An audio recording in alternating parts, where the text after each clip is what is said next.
Hello, this is Backlark97. This is my last review for today until I resume my Gears of War figure reviews tomorrow. Today I'll be finally reviewing the Green Lantern figures from the movie Green Lantern, which was a film from last year, which didn't get very good reviews. Considering it was a comic book film, it probably was the least liked film that was a comic book. Now, DC comic films aren't as liked as Marvel films over here.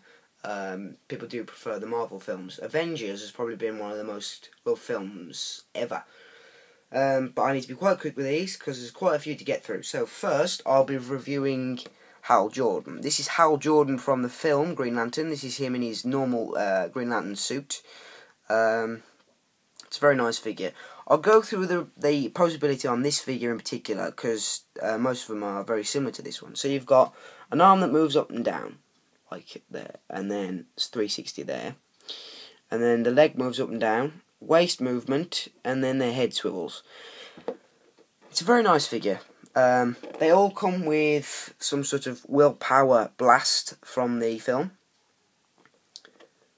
That's probably more relevant to him when he's not in the suit. That's just before he discovers he's a Green Lantern.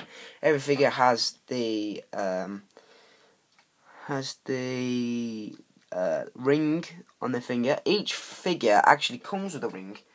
Every single one. So I've got hundreds of these rings now. Mainly because you get one with every single figure. It's a very small ring. It's about the size of a normal ring, but then that is very, very small. I can only fit my pinky in there, which is rubbish. I did try and do a custom on one of these, but it didn't work very well. Okay, so let's check out another one. This is Sinestro from the movie, played by Mark Strong. It's a very nice figure, exact same posability. It's a nice figure, very nice design. I only don't like the fact that the ring is in the right hand. If you've seen my Sinestro figure review, then you'll know why I'm so angry about this.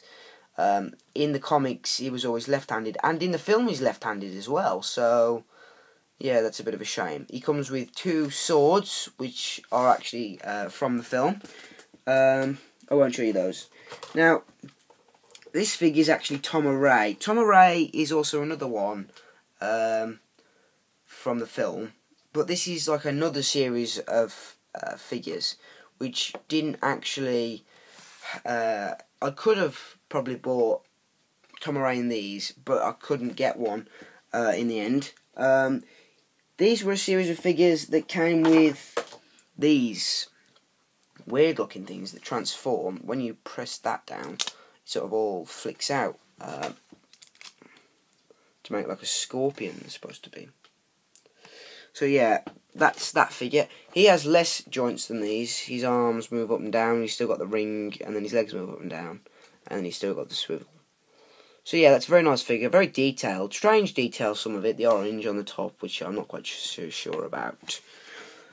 Next is actually the person who gives Hal Jordan his ring, who I seem to not be able to find. Oh, got him. Abin Sur.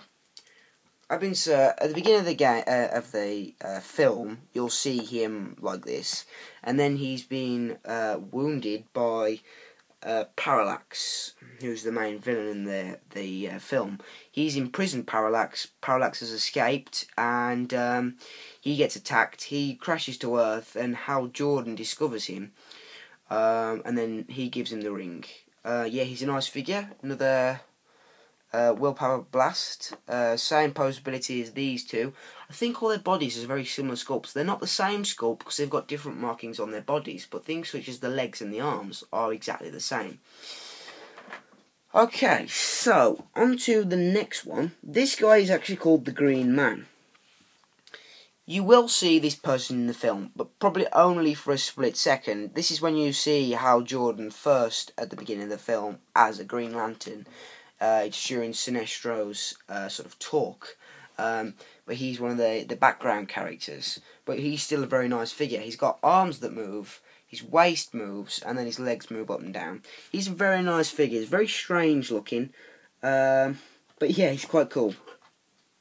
Then there's this figure, which is a Willpower version of Hal Jordan. It's the same mould as the normal Hal Jordan. It's just that this one hasn't been painted. He's more sort of just plastic, really, with the painted symbol on his chest. It's a very nice figure, same mould as the original, but yeah, I still like it. This is a third Hal Jordan. This is Hal Jordan in his pilot uniform. He actually comes with like a helmet. The helmet isn't that great. It's for when he's in the plane at the beginning of the film. But yeah, it's a very nice face, so I think wearing that is a bit of a shame to cover up that really good face. On to Hal Jordan number 4. I think there are 5 Hal Jordans in this series alone. Yeah, this is another Hal Jordan. Very similar paint job, but they've used a slightly smaller head. Same mould, different paint job altogether, really. And a different coloured plastic. He's a bit weird looking. You never see him in the film like this. But they've done this with every single DC film, such as Batman as well. They just did random figures with different colours. Okay, so the next figure is Kilowog, probably the largest figure of all of them. He's the one who trains Hal Jordan. He's a very comical character. For me, he's probably got the best ring of them all, because he's got a massive ring, which is very detailed, which you can see very clearly. So for a Mattel figure, he's actually very detailed. Now, Mattel are actually quite good for detail. It's just that the joints are there are very few joints on these figures. Then this is a figure from before the film was released. This was sort of like a concept figure.